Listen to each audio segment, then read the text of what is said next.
میں پہلے تو میں ڈیمز کی بات کر لوں، اس کے بعد میں صرف بریفلی اس ڈاکیومنٹری کی بات کرتا ہوں۔ دیکھیں، ہمارا جو ملک میں انفارچونیٹلی ایک بہت بڑا المیہ ہوا، وہ یہ کہ ڈیموکریسی کے اندر جو ہر 5 سال کے بعد الیکشن ہوتا تھا، اس الیکشن کی وجہ سے لانگ ٹرم پلاننگ نہیں ہوئی، اور ڈیمز لانگ ٹرم پلاننگ ہوتی ہے، اور جو بھی ملک ترقی کرتا ہے وہ ہمیشہ لانگ ٹرم پلاننگ سے کرتا ہے۔ اگر چائنا کو آج ہم دیکھتے ہیں کہ دنیا کی سب سے تیزی سے بڑھتی ہوئی اکنامک پاور اور سپر پاور بنے جا رہا ہے، تو چائنا کی اگر آپ ساری اسٹڈی کریں، ڈیولپمنٹ کا جو ان کا جو ماڈل ہے وہ لانگ ٹرم پلاننگ کا ہے۔ ابھی سے جب ہم چائنا گئے تو انہوں نے ہمیں باقاعدہ بتایا کہ ان کی اگلے 10 سال 20 سال وہ کس طرح کیا پلان کر رہے ہیں، اور کوئی قوم آگے نہیں بڑھ سکتی جب تک وہ لانگ ٹرم پلاننگ نہ ہو، آگے کا نہ سوچے۔ تو ہمارا بدقسمتی سے کیا ہوا ہے، 5 سال کی ٹرم ہوتی ہے، کوشش یہ ہوتی ہے کہ 5 سال کے بیچ میں جو بھی چیز کمپلیٹ ہو جائے تاکہ پبلک کو دکھائیں، پھر بہت زیادہ اربوں روپیہ اشتہاروں پہ خرچ کریں اور پھر اس کے اوپر الیکشن جیت جائیں۔ تو یہ جو ہمارا ایک ہینڈی کیپ آیا، اس نے بہت نقصان پہنچایا پاکستان کو۔ سب سے بڑا نقصان یہ پہنچایا کہ ہماری جو اویلیبل ہائیڈرو الیکٹریسٹی تھی وہ سستی بھی تھی، واٹر ریزروائرز بھی بن جانے تھے، ہماری ایگریکلچر کو بھی فائدہ ہونا تھا۔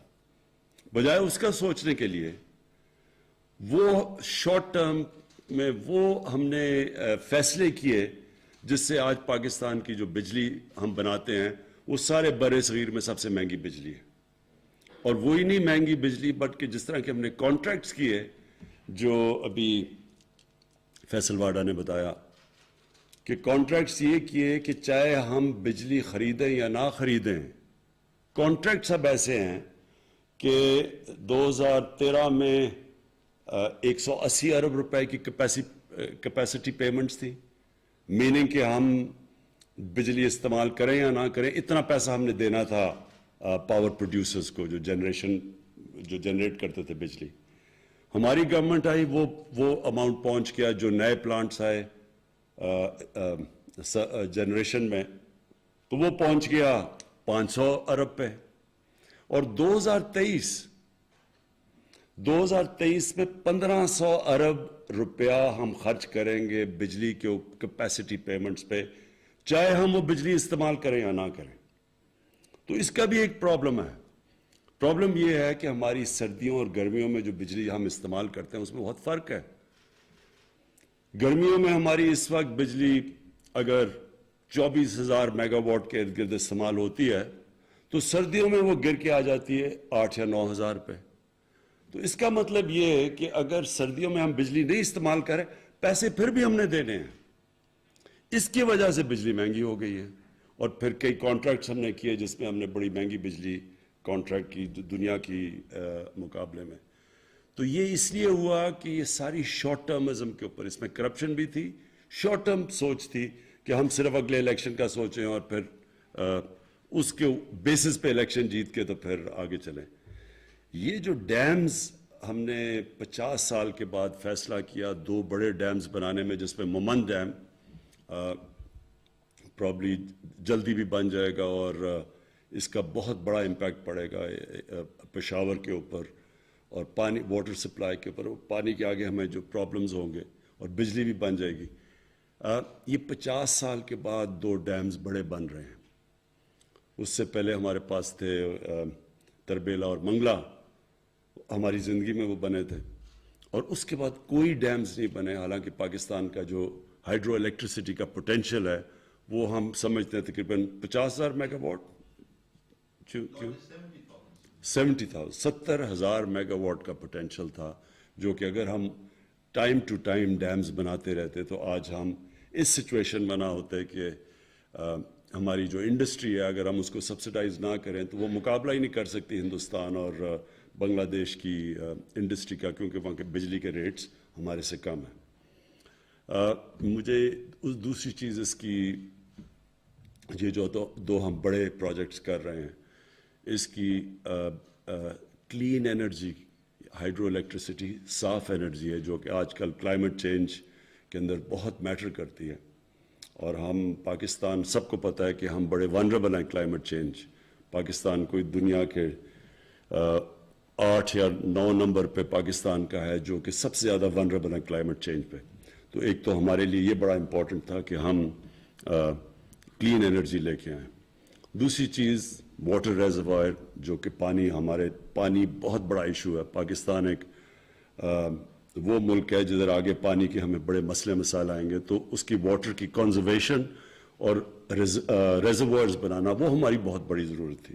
تو دوسرا یہ کہ ہم پانی کو بھی پرزرو کر لیں گے، اور پھر اس کا امپیکٹ ایگریکلچر کے اوپر پڑے گا. تو میں اس لیے اس کے اوپر سٹریس کرنا چاہتا ہوں کہ یہ صرف اور صرف شارٹ ٹرم سوچ کی وجہ سے ہم نے وہ کام نہیں کیے، وہ پروجیکٹس نہیں بنائے جو کہ پاکستان کو، اگر 60s میں ہم بڑی تیزی سے آگے بڑھ رہے تھے تو ہمارے پاس سب سے سستی بجلی تھی، اور اس سستی بجلی سے ہماری انڈسٹری چل رہی تھی، اور بڑی دیر تک ہم اس ملک کو بڑا فائدہ ہوا سستی بجلی سے. لیکن جب 90s میں آ کے یہ جو تباہی مچی، اور پھر یہ جو ڈیکیڈ آف ڈارکنس ہے، یہ جو 2008 سے 2018 تک، جس کے اندر سارے ادارے تباہ ہوئے اور سارا جو پاکستان کے قرضے بڑھے، اور جو آج ہم سب کچھ ہمارے اوپر بوجھ پڑا ہوا ہے وہ پچھلے 10 سال کی قرضوں کا پڑا ہوا، سود دینا پڑتا ہے. میں صرف ایک لوگوں کے سامنے رکھ دوں، کیونکہ ہمیں بار بار میں سنتا ہوں جی کہ آپ نے بڑے قرضے بڑھا دیے پاکستان کے، ہمارے جو مخالف کہتے ہیں. تو سب کے انٹرسٹ کے لیے یہ میں صرف اس لیے فگر لانا چاہتا ہوں کہ آپ کو سب کو پتہ چلے کہ ایگزیکٹ پوزیشن کیا ہے. ہماری جو گورنمنٹ آئی تھی تو جو پاکستان کی لائبلٹیز تھی وہ 30,000 ارب تھی، اور جو پاکستان کے اوپر قرضے چڑھے ہوئے تھے وہ 25,000 ارب تھے. تو جب سے ہماری گورنمنٹ آئی ہے 2.5 سال میں، وہ 25,000 ارب سے قرضے گئے 36,000 ارب پہ. 11,000 ارب کے قرضے ہمارے دور میں بڑھے ہیں. لیکن اس کی بریک ڈاؤن آپ سب کو دے دوں. 11,000 میں سے جو 6,000 ارب روپے کے ہمیں قرضے لینے پڑے، وہ کون سے؟ وہ پرانے لیے ہوئے قرضوں کے اوپر سود دینے کے لیے. تو 6,000 ارب تو چلا گیا جو پچھلی گورنمنٹ سے قرضے لیے تھے ان کے اوپر سود دینے کے لیے.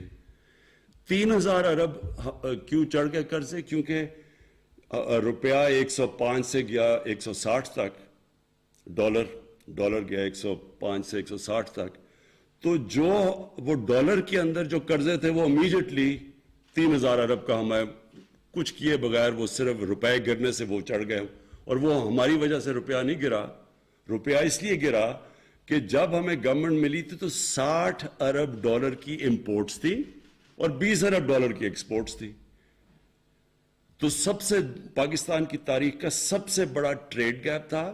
اور جو کرنٹ اکاؤنٹ ڈیفیسٹ یعنی ڈالر کتنے اندر جا رہے ہیں اور باہر آ رہے ہیں 20 ارب ڈالر، جو بھی پاکستان کا تاریخی گیپ تھا. اس کی وجہ سے ظاہر ہے روپے نے گرنا تھا، کیونکہ روپے ڈالر کم ہو گئے، ڈالر کی ویلیو اوپر چلے گی، روپیہ گر گیا. اور جب روپیہ گرا تو 3,000 ارب وہ چڑھ گئے تو 9,000 ارب ہو گئے. 2,000 ارب جو تھے اس میں سے 800 ارب روپیہ یہ جو کووڈ آیا، کووڈ کی وجہ سے ہماری کلیکشن کم ہو گئی، وہ 800 ارب روپے جو ٹیکس کلیکشن کم ہوئی ادھر چلے گئے. اور باقی جو ہم نے پھر پیکج دیا ریلیف کا کووڈ کے لیے، جو ہم نے لوگوں کے لیے احساس میں پیسے بانٹے، تو وہ ہمیں وہ باقی گا. تو میں صرف بریک ڈاؤن دے رہا ہوں کہ یہ قرضوں کا لوگوں کو پتہ چل جائے کہ یہ کیا لیگیسی تھی، کیوں ہم پرانے دور کی بات کرتے ہیں. اب میں بریفلی جو یہ فلم کے اوپر دیکھیں، میں یہ بار بار سنتا ہوں کہ جی پاکستان کا سافٹ امیج ہمیں کرنا چاہیے. سافٹ امیج کا کیا مطلب ہے؟ کہ سافٹ امیج کیا کہ ہم کیا ہیں کہ ہمیں سافٹ امیج لوگوں کو دینا چاہیے؟ یہ کیوں ہم کہتے ہیں ہمیں سافٹ امیج دینا چاہیے؟ اور کیا پاکستان کا سافٹ امیج آ جائے گا تو کوئی دنیا ہمیں بڑا اچھا اوپر سمجھے گی؟ ہمیں اس طرح کی غلط فہمی میں نہیں پڑنا چاہیے. یہ احساس کمتری ہے. جب ایک قوم کے اندر کانفیڈنس چلا جاتا ہے تو وہ لوگوں کو خوش کرنے کی کوشش کرتے ہیں. ہمیں کبھی سوچنا نہیں چاہیے کہ ہم کچھ کریں گے. اگر مغرب چاہتی ہے کہ جی جو پچھلے جنرل مشرف کے دور میں جی انلائٹنڈ ماڈریشن, یہ ہم نے زندگی میں پہلی دفعہ لفظ سنا تھا, انلائٹنڈ ماڈریشن. کسی کو نہیں پتا کیا ہے انلائٹنڈ ماڈریشن. ساروں نے, زیادہ تر لوگوں نے اس کو یہ سمجھا کہ اگر جتنا ہم مغربی لوگوں کی طرح لگیں گے تو اتنا ہی ہم ماڈریٹ لگیں گے. تو لوگوں نے انگریزی بولنی شروع کر دی, اور وہ انگریزی کپڑے, یعنی ساروں نے ویسٹرن کلوتھ پہننا شروع کر دیے, سب نے سوٹس پہن لیے, ہم ماڈریٹ ہو گئے. کیا یہ ہے ماڈریشن؟ سو یہ پلیز سمجھیں, یہ احساس کمتری, جب آپ نے کانفیڈنس چلا جاتا ہے تب ایک قوم ایسی حرکتیں کرتی ہے. ہمیں صرف ایک امیج پروموٹ کرنا ہے, ایک خوددار قوم جو اپنے پیر پہ کھڑی ہے, جس میں اپنے اندر کانفیڈنس ہے, جو بلیو کرتی ہے, اپنے فیوچر کے اندر بلیو کرتی ہے, وہ کسی کے اوپر ریلائی نہیں کرتی, کسی سے قرض یا بھیک نہیں مانگتی, تب دنیا عزت کرتی ہے. آپ ایک چیز یاد رکھ لیں کہ عزت تو اس انسان کی ہوتی ہے جو خوددار ہوتا ہے. آپ ایکسپیریمنٹ کر لیں, غریب سے غریب آدمی ہوگا جس میں غیرت اور خودداری ہوگی, آپ اس کی عزت کریں گے. امیر سے امیر آدمی بھی جھکا ہوا ہوگا, کوئی دنیا میں اس کی عزت نہیں کرتا. تو ہمیں جس طرف جانا ہے, ایک خوددار پاکستان کی طرف جانا ہے, اور پھر جو بڑی سوچ رکھنے والا ملک ہو. دیکھیں, قومیں وہ بڑھتی ہیں جو بڑی سوچ رکھتی ہیں. انسان وہ بڑا ہوتا ہے جس کی سوچ بڑی ہوتی ہے. جو سوچتا ہی تھوڑا سا ہے, چھوٹی اس کی ڈریمز ہی تھوڑی سی ہیں, تو وہ کبھی بڑا انسان نہیں بنتا. کبھی اگر مثلا میں نے کرکٹر بننا ہے, تو اگر میری ڈریم ہے کلب کرکٹر ہی بننے کی ہے تو میں وہی بنوں گا.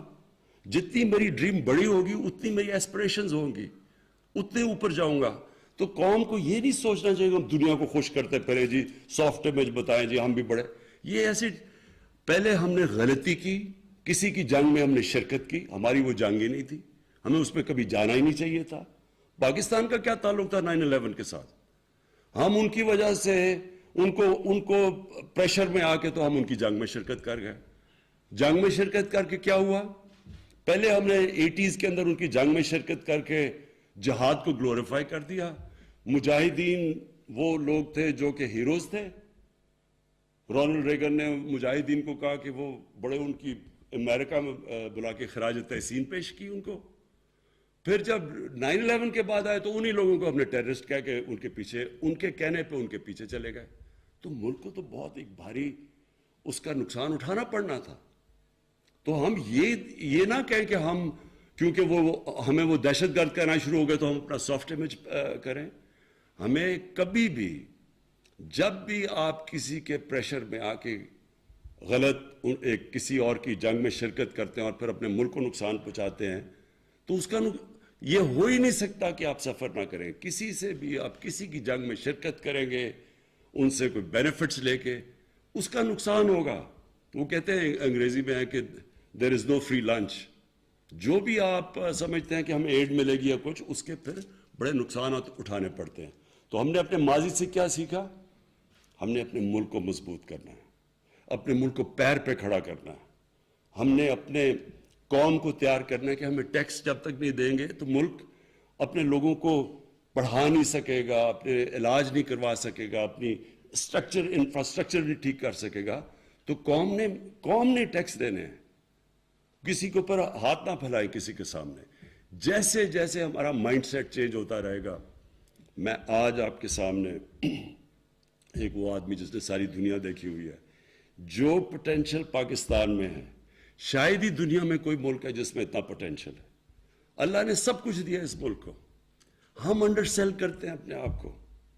ہم اپنے اندر بلیو نہیں کرتے کہ جی کوئی اور آ کے ہمیں اوپر لے جائے گا. یہی قوم جس دن ہم آہستہ آہستہ ہمارے اندر یہ کانفیڈنس آ گیا کہ ہم دنیا کی کسی بھی قوم کا مقابلہ کر سکتے ہیں, یہ قوم اوپر اٹھ جائے گی.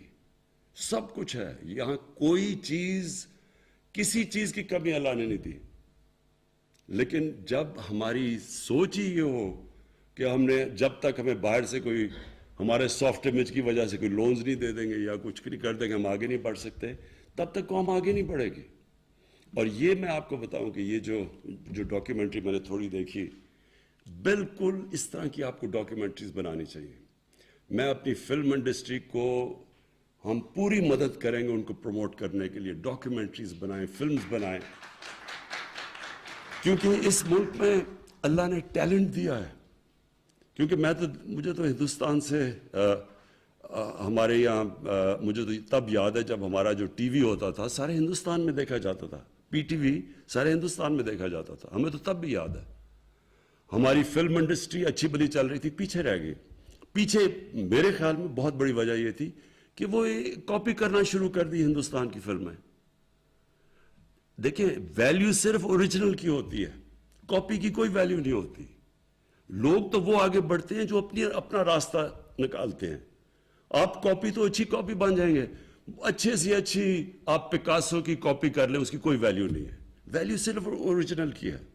تو ہم نے اپنے بجائے اپنی اوریجنل تھنکنگ کرنے کے چیپ ہندوستان کی کاپیز شروع ہوگی, خود ہی اپنی فلم کو نیچے لے آئے. لیکن جو ہمارا پی ٹی وی تھا بڑے ہائی سٹینڈرڈ کا تھا.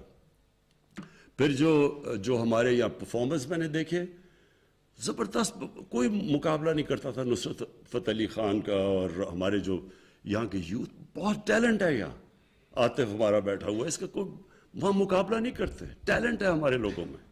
ہم کرکٹ میں ہم ہندوستان 7 گنا بڑا ملک تھا. میں نے ہندوستان کے خلاف 24 ون ڈے میچ کیپٹن کیے ہوں گے, 19 جیتے ہم, 1 وہ ٹائی تھا. تو یعنی ہم ان سے ہمیشہ بہتر تھے. چھوٹا ملک تھا لیکن جب تک ملک کے اندر کانفیڈنس تھا ہر فیلڈ میں ہم ایکسل کرتے تھے. تو یہ یاد رکھیں کہ اس ملک میں اللہ نے سب کچھ دیا ہے. لیکن بدقسمتی یہ ہے کہ جب کرمنلز آ کے ملک کے اوپر سربراہ بن جائیں تو وہ کوئی ملک نہیں ترقی کر سکتا. ایک فیکٹری کے اوپر آپ چور کو بٹھا دیں, فیکٹری بیٹھ جائے گی آپ کی, ملک کیسے نہیں بیٹھے گا. سو اس لیے کانفیڈنس رکھیں اپنے آپ میں. ہمارے میں سب کچھ ہے, ہمارے میں ٹیلنٹ ہے. اور اگر آپ نے صحیح ٹیلنٹ دیکھنا ہے پاکستانیوں کا تو باہر جا کے دیکھیں. پاکستان سے باہر ایسا ٹیلنٹڈ پاکستانی بیٹھا ہے. ہر فیلڈ کے اندر لوگ ایکسل کرتے ہیں. صرف ہم نے اپنے ملک کا سسٹم ٹھیک کرنا ہے جو الاؤ کرے میرٹ کو اوپر آنے کے لیے. تو وہ سسٹم تھوڑا ٹائم لگتا ہے. لوگ کوئی فکر نہیں کرنی چاہیے کہ جی ابھی چینج نہیں آیا, یہ برا ہے. ایک سسٹم جب ایک پرانی عادتیں پڑ جائیں تھوڑا ٹائم لگتا ہے وہ مائنڈ سیٹ چینج ہونے میں. لیکن یہ مطمئن ہو جائیں سب کہ یہ ملک کے اندر جو اللہ نے دیا ہے یہ خاص اللہ کا ملک ہے.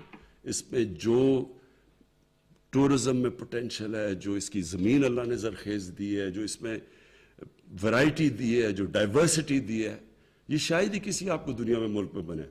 جو کانڈے ناسٹ نے جو لیڈنگ میگزین ہے انہوں نے کہا جو لیڈنگ دنیا کا جو آگے جا کے جو ٹورسٹ ڈیسٹینیشن ہے وہ پاکستان کی انہوں نے بات کی ہے.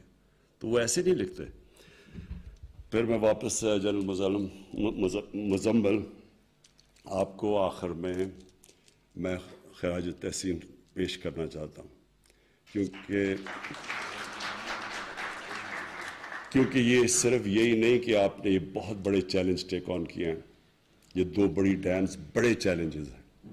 لیکن میں آپ کو خراج تحسین اس لیے پیش کرنا چاہتا ہوں کہ جس پیشن اور جس جنون سے آپ نے یہ ٹیک آن کیا چیلنجز, یہ میں آپ کو کیا خراج تحسین پیش کروں گا. انشاءاللہ جب یہ ڈیمز بنیں گی تو آپ کا نام سارے اس ملک ہمیشہ یاد رکھے گا.